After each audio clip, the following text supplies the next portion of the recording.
My lords, today we are going to cover the major events that shaped the galaxy that we now live in. I'll discuss them in chronological order for you, and let's start at the beginning with the ether drakes and the formation of our galaxy 13.8 billion years ago. The ether drake is, without doubt, the oldest living being in our galaxy. Indeed, by all accounts, the ether drakes predate galactic civilization. We know that once they were many, but their race has been wasting away for eons. It appears they are ill-suited to life here and now. Something about the physical laws of the universe doesn't agree with them. It's almost as if they evolved in a different reality. They did, in fact, as far as we're aware. We believe that they are but the last dregs of a universe that ended before ours, the sole survivors of a big crunch. The ether drake in our galaxy, as far as we know, is the last of its kind, perhaps in the entire universe. It remains unclear how the ether drake survived this big crunch and how they ended up in our galaxy at all.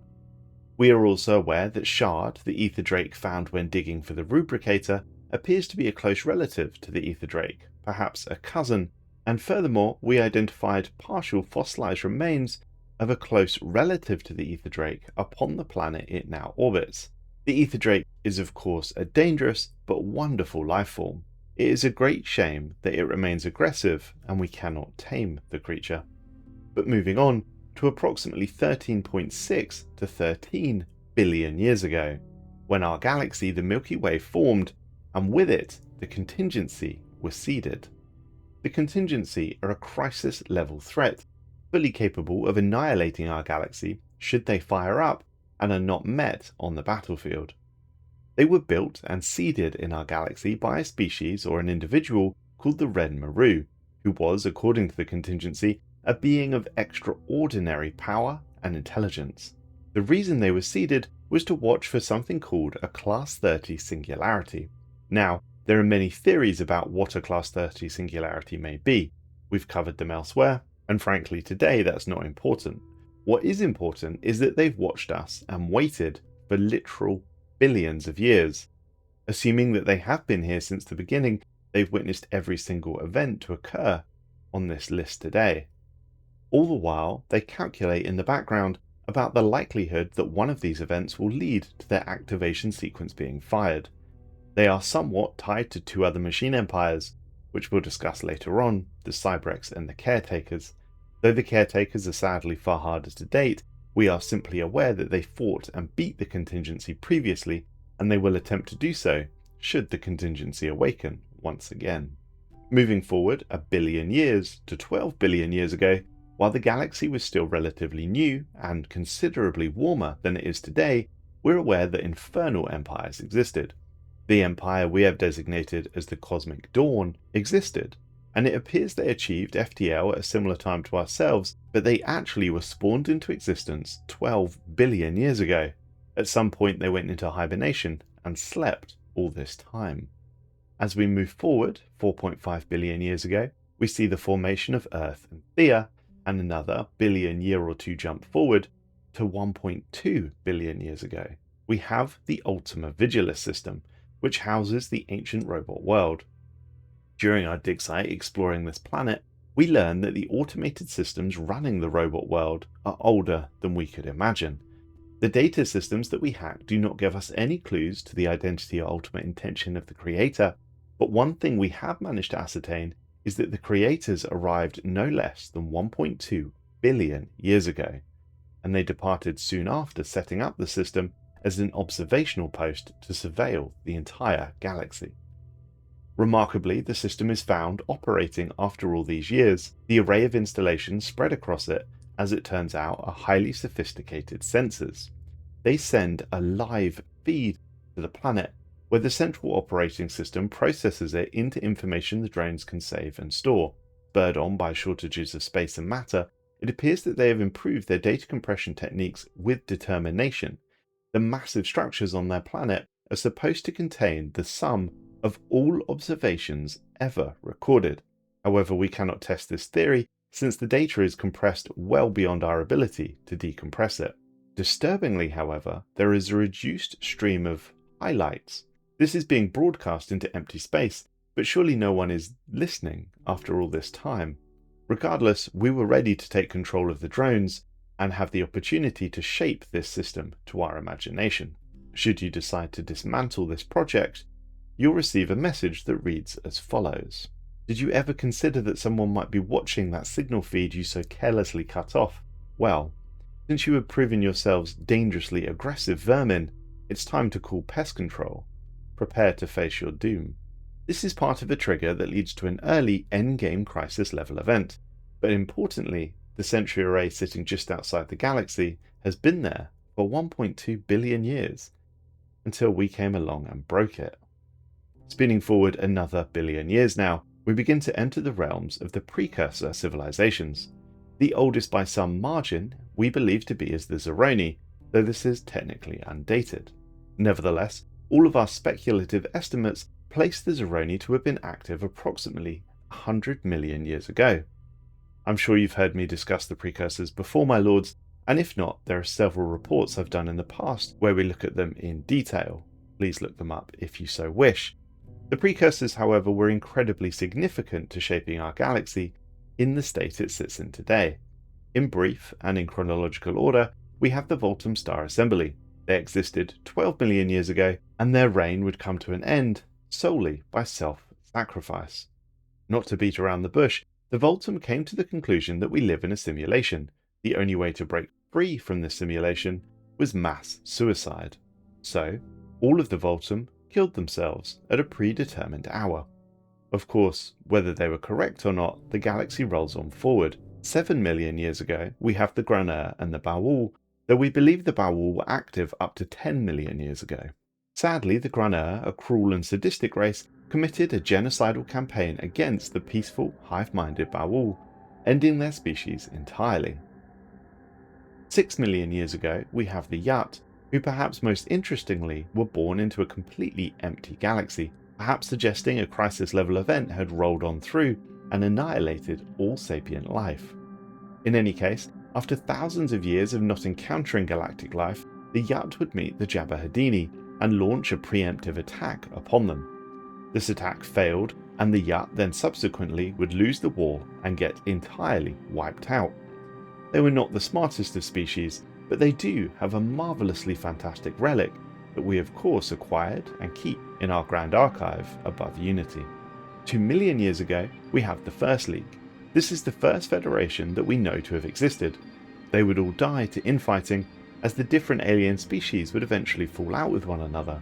The Federation would collapse, and they left behind a colossal Ecumenopolis that would starve to death. The Erassians existed 1 million years ago.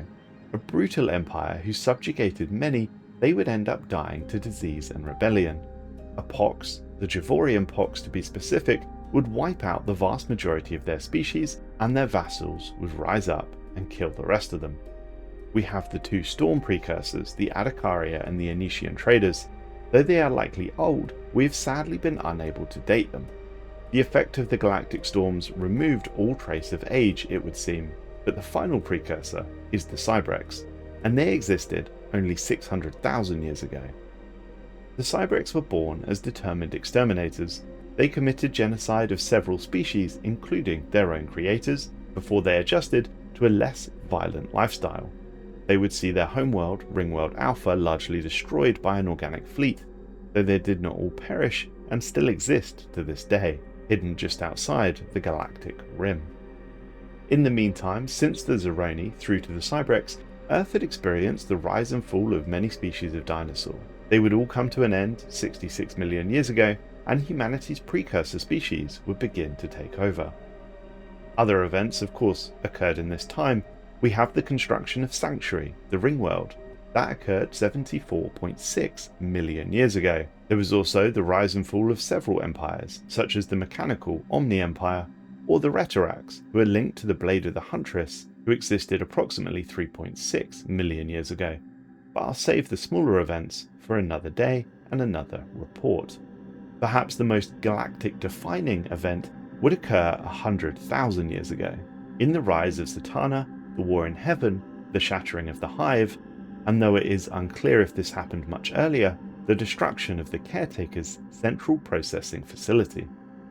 These events have proved pivotal in creating the stalemate that we now have between the existing fallen empires. The caretakers in particular, as part of the Custodian Initiative, were able to act as a balancing power in our galaxy, preventing any significant conflict between greater powers getting out of hand. We are confident that the Central Processing Unit was destroyed during a contingency uprising. Originally, this was thought to have occurred around 100,000 years ago. It is also possible that Zatanna is responsible, but sadly, unless we find a way to reactivate them, the data remains inconclusive. But moving on to the rise of the synthetic queen Zatanna.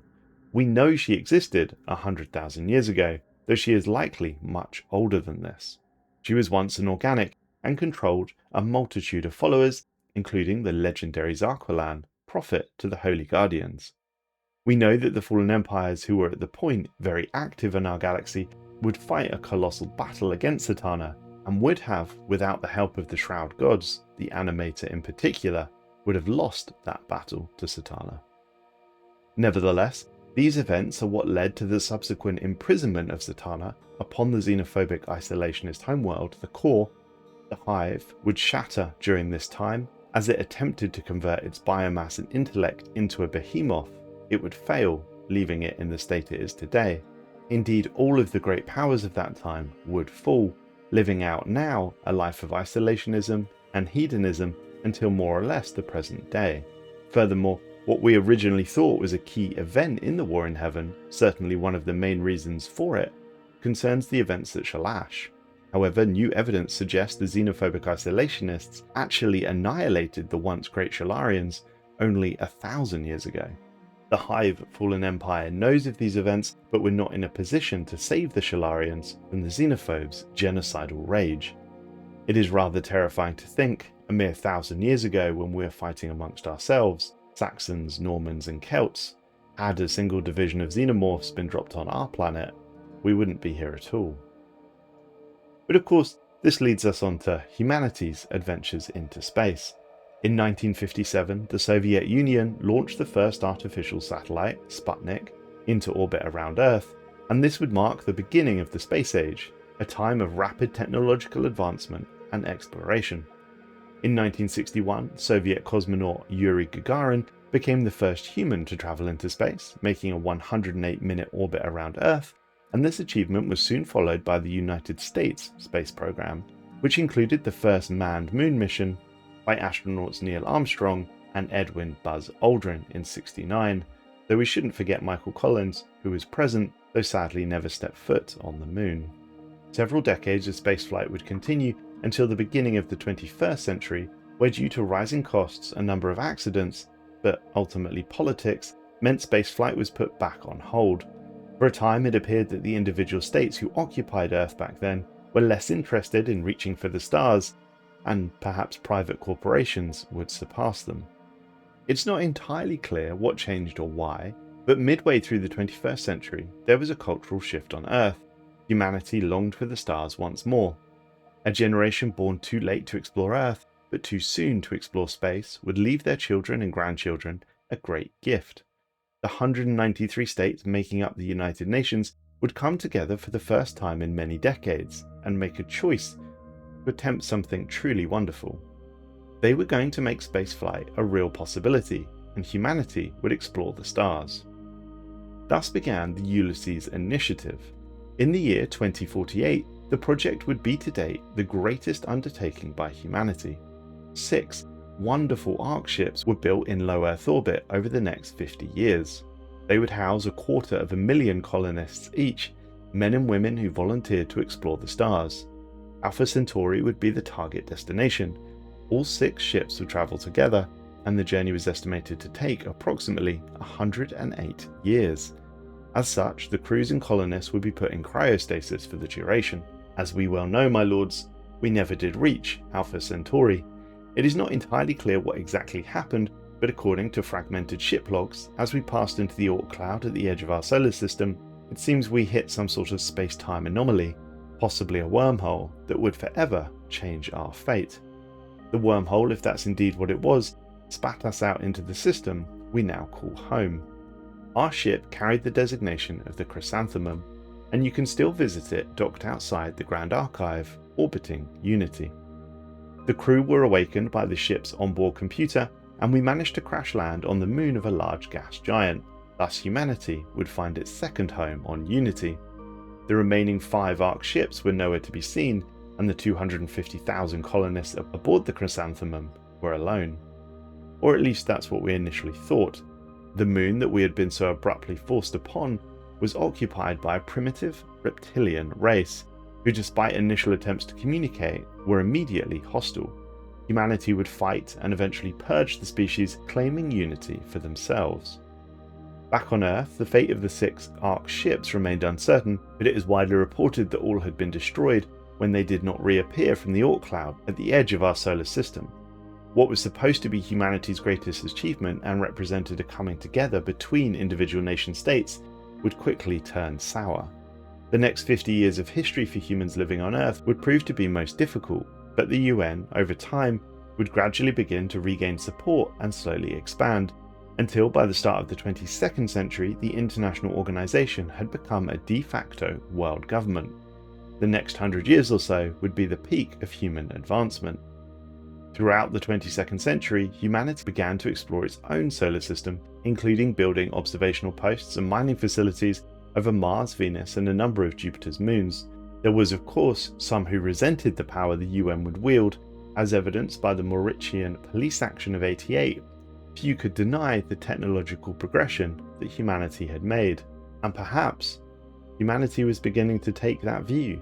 Instead of viewing themselves as individualistic nation states, we were viewing ourselves as a species.